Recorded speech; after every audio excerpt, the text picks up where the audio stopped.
Hello everyone, welcome back to the channel. I'm Tom Worth Jr.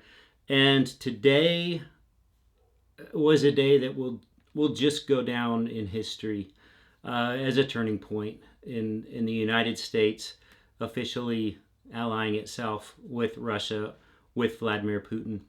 This was a political hit job on Zelensky, premeditated by Trump and Vance, and really Putin would have been calling all of these shots.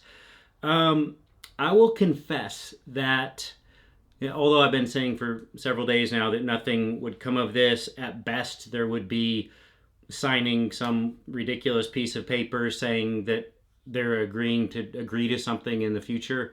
That there were no details, there were no nothing. I didn't know why Zelensky was coming here, and I feared for his safety. I thought that this could be, and I didn't want to say this on the air ahead of time. Now, he's done, right? Um, I thought this was a setup by Putin to have something happen. Something happened to the plane, something happened to the transportation, some sort of accident, the kind of thing that happens to all of Putin's enemies in Russia. And and Trump is a Russian asset. He is 100%. Do I think that this in any way harmed Zelensky or Ukraine? It did not. This is what Zelensky understands better than anyone.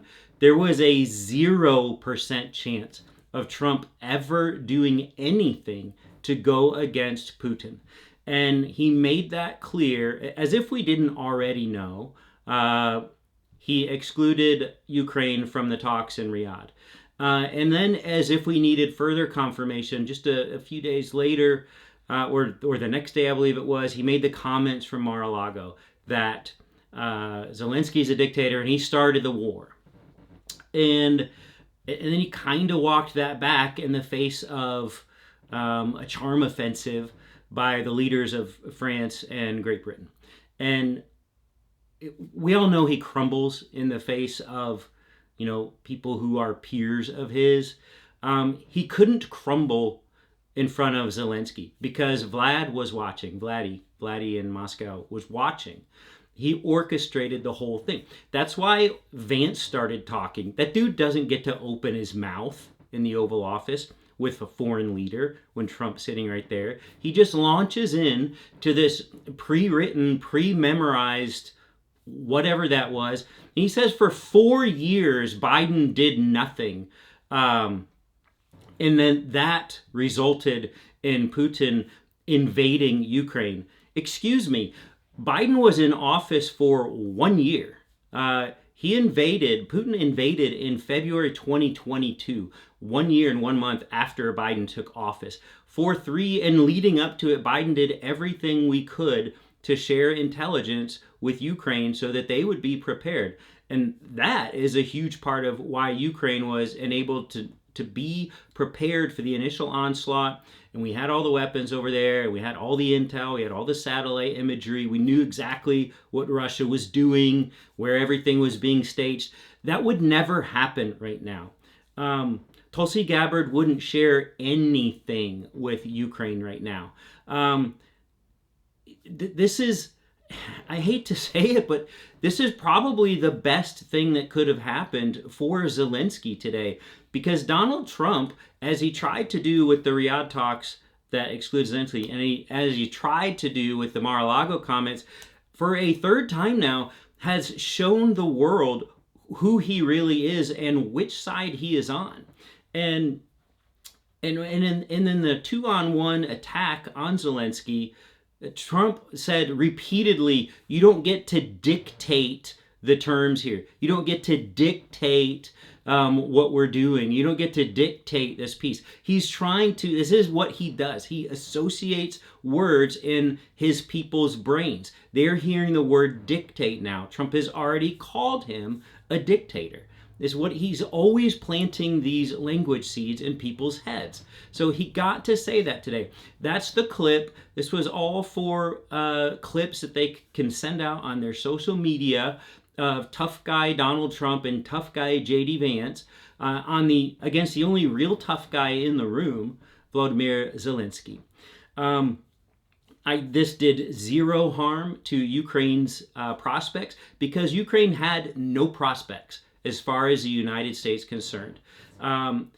As he said, he's not playing cards when Trump said, you have no cards here. You don't have the cards here. So we're not playing cards. This is a guy not even speaking his own language. Could you try to argue with two... the president of the United States and the vice president of the United States in front of a room full of press in the Oval Office, and they're attacking you in another language, a Slavic language, and you have some rudimentary Slavic language skills, and you're trying to spar with them, and they're just attacking you. But still, he managed to land some blows, some verbal blows. He was standing up for himself. I don't think he was caught off guard at all. I think he fully expected it. I think he also understands the power of media, and he wanted the world to see, and he wanted Americans to see, most of all, he wanted Europe to see what Trump was really up to with all of this farce. And he demonstrated that for the whole world. He didn't need much help. Trump and Vance did all of the work. There's one person happier in the world at any of this, happier than anyone in the world at this, and that is Vladimir Putin. He is saying, job well done, Trump. Trump thinks he crushed it. Vance thinks he crushed it. The sad thing is, MAGA people will think he crushed it, but the entire the entire democratic world saw today that the United States is no longer aligned with democracies around the world. Oh, another thing that, if you needed any more proof, on the UN resolution the other day that reasserted that Russia did in fact invade Ukraine, the US aligned with Russia, Iran, North Korea, Belarus, all saying that no, that we're not signing on to this. So Trump has, what more evidence do you need, Europe? What more evidence do you need, most of America, or Japan, or I don't know who else, Turkey? Who's who doesn't want Russia to win? These are perilous, perilous times, but the die was already cast before Zelensky even headed to Washington. As soon as the trip was offered to him, he couldn't say, no, I'm not going.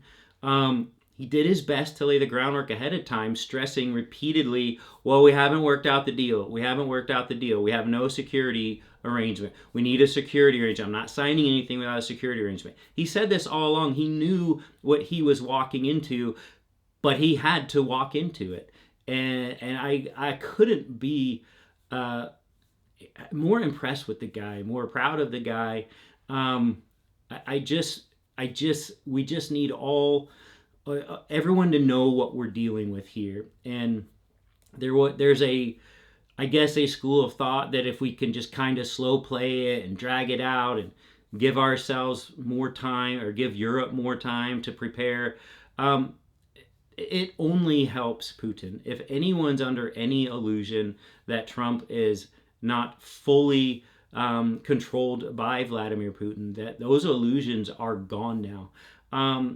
The sentiments that were coming in from European leaders just immediately in support of Ukraine, that Ukraine does not walk alone, that they will be there, that they will support them however they can, from Poland, from the UK, from France, from Macron.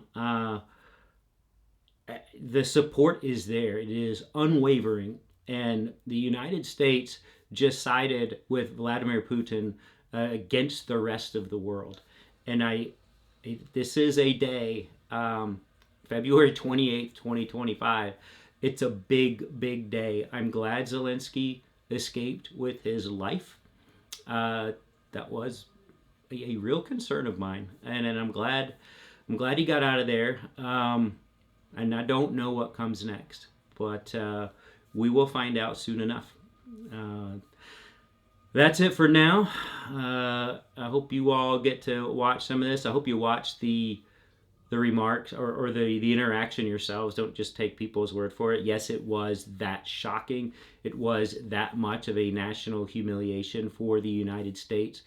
There are no words to describe what happened in the Oval Office. Nothing like it has ever been seen anywhere, certainly not here. Only Donald Trump would orchestrate something like this. And it's all to impress one guy, Vladimir Putin. And he did it. But so did Zelensky, and Putin knows what he's up against with Zelensky. I know he's known that for 3 years now. He can't get rid of him. That's why I feared the worst. This will only help Zelensky in the eyes of his people. His people love him, and they could not see him back down to Donald Trump, of all people, who they know better than anyone is fully in bed with Putin. That's it. Okay, we'll talk later. We'll see y'all.